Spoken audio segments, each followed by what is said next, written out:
Hi అండి. మన హిందువులు ఎందుకు ఎక్కువ మంది బాప్టిషన్ తీసుకుంటున్నారో తెలుసా? నాకైతే ఒకటి అర్థమైంది.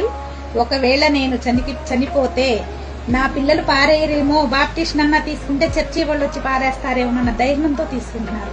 ఆ మాట నేను ఎందుకు మాట్లాడుతున్నానంటే, ఇవాళ మా మేనత్త చనిపోతే కొడుకు అసలు రాలేదు, కూతురు రాలేదు, చిన్న కొడుకు కోడలు మాత్రం వచ్చారు.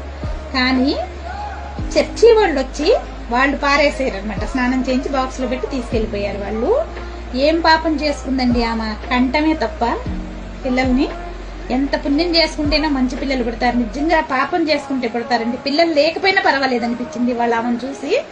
అన్నం లేక, తినడానికి అన్నం లేక ఆకలితో చచ్చిపోయిందంటే మీరు ఎవరైనా నమ్ముతారా? ఆమె వాళ్ళు అలా చనిపోయిందనమాట. నిజంగా చర్చి వాళ్ళకు కూడా కొంతమంది దండం పెట్టుకోవచ్చండి. ఇట్లా